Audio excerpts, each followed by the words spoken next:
बाली का छोटा भाई है। हम दोनों में बहुत प्रेम था। अचानक न जाने हम दोनों के प्रेम में ऐसा नजर लगा कि मैं दोनों का पुत्र मायावी पंपापुर के दरवाजे पर आकर ललकारा।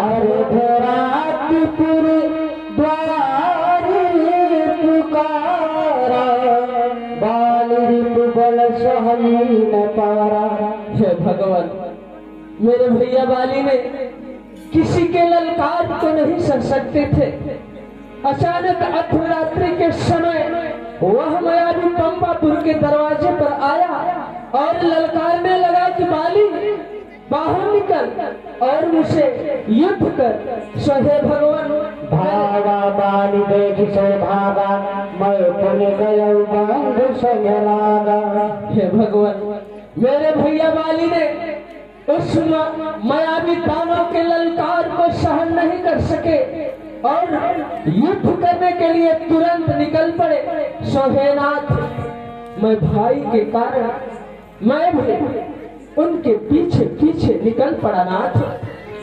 गिरिवर गुहा पैठ से जाई, तब बाली मोहि कहा बुझाई। हे भगवान, जब उस मायावी दानव ने हम दोनों भाइयों को देखा तो भय से भयभीत हो गया और भाग चला। सोहेनाथ, हम दोनों भाई उसको पीछे पीछे दौड़ते चले गए, परंतु वहां कुछ दूर जाने पर एक गुफा दिखाई पड़ा। परे सिमोही एक पखवारा, नहीं आओ तब जाने सुमारा। हे भगवान, उस दानव ने उस गुफा के अंदर घुस गया। हमारे भैया बाली ने बोले कि सुग्रीव, एक पखवाड़ा तक इस दरवाजे पर तू खड़े रहना।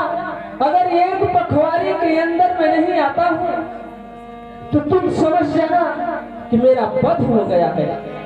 मास दिवस रहे खरारी, निशरीर धीरे भारी तह भारी। भगवान, एक पखवाड़ा की बात क्या, मैं तो वहाँ मास दिवस तक खड़ा रहा, परंतु अचानक मेरे नैनों के समीप वहाँ पर कुछ रक्त दिखाई पड़ा।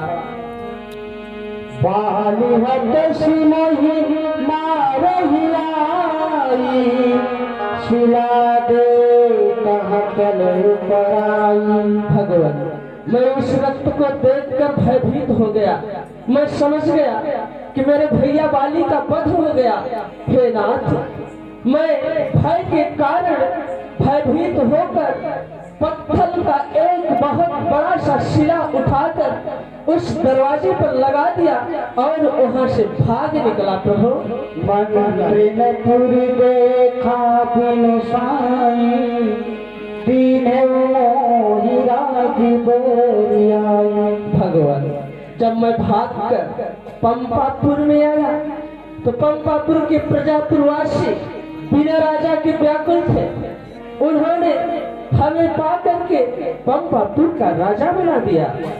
बालिका हिमार गृह आवा, देखी मोहि जिय भेद बढ़ावा। भगवान, बाली वहां से किसी तरह से बाहर निकला और पंपापुर आया।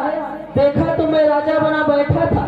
हे नाथ, बाली मुझे राजा बना देखकर बहुत क्रोध में लाल अंगार हो गया और मुझे इतना मारा कि कुछ कहा नहीं जा सकता। प्रभु, ऋतु सममोहि मार से अति भारी, हरि सर्वस नारी। भगवान, इतना मारा यहाँ तक के मेरा धन दौलत संपत्ति और मेरे नारी के भोग अपहरण कर लिया। प्रभु, ताके भय रघुबीर कृपाला, सकल भुवन मैं फिरऊं बिहाला। भगवान, मैं उसके भय से चारों दिशाओं में भ्रमण किया, लेकिन मैं अपना प्राण कहीं पर बचा नहीं सका नाथ। यहाँ साप बसिया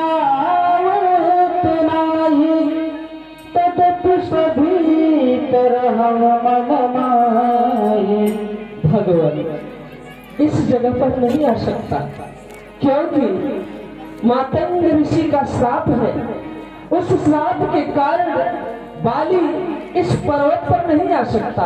सोहेनाथ, इसलिए मैं इस पर्वत पर अपने जीवन को व्यतीत करता हूँ। कृपा निधान। सुनि सेवक दुख दीन दयाला, फरक भुजा विशाला। सुन सुग्रीव मारी हूँ बालिए कही बान, ब्रह्मारुद्र शरणागति गयन बरी है प्राण। बस करो सखा सुग्रीव, अब मैं तुम्हारे एक भी बातों को सुनना नहीं चाहता हूँ। आज मैं तुमसे वादा करता हूँ कि शाम तक मैं उस बाली का वध करके तुम्हारा राज और पाठ और तुम्हारे बीवी बच्चों को सबको दिलाऊंगा। यह मेरा वादा है सखा, यह मेरा वादा है। जो उसका आप संग्राम के सम्मुख उसका वध कर चुके हे नाथ, उस पर कोई व्यक्ति विजय नहीं प्राप्त कर सकता, क्योंकि जो उसके सम्मुख संग्राम में जाता है आधा बल बाली में समा जाता है। सो हे नाथ, हमें तो विश्वास नहीं हो रहा है। कृपा निधान प्राप्त कर सकता है। जो व्यक्ति एक बाण से, यह जो तार के 7 वृक्ष दिखाई दे रहे हैं, जो व्यक्ति एक बाण से ढहा देगा वही बाली पर विजय प्राप्त करेगा। कृपा निधान।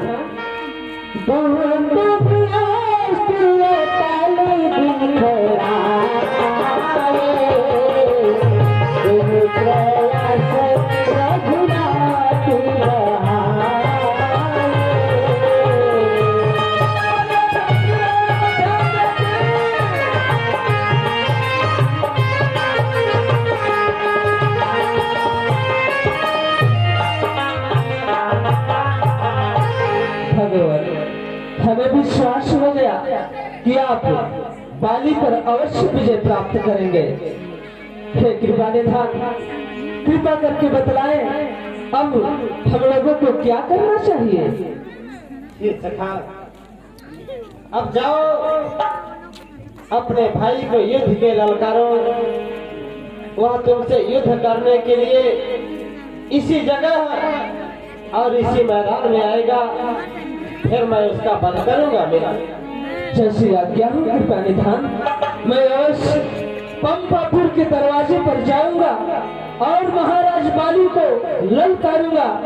वह युद्ध स्थल में अवश्य आएगा, क्योंकि किसी के ललकार को सहन नहीं कर सकता है। वाह वाह, अब मैं पंपापुर के दरवाजे पर आ पहुंचा हूँ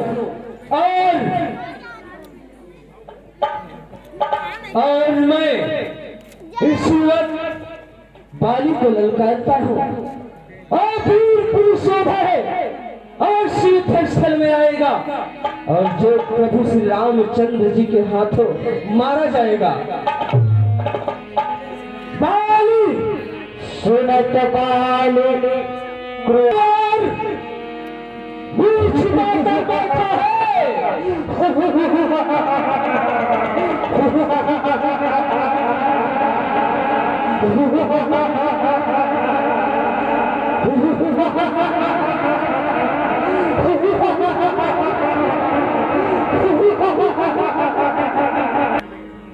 कौन है तू जो मेरे दरवाजे के सामने पानी को ललकार रहा है?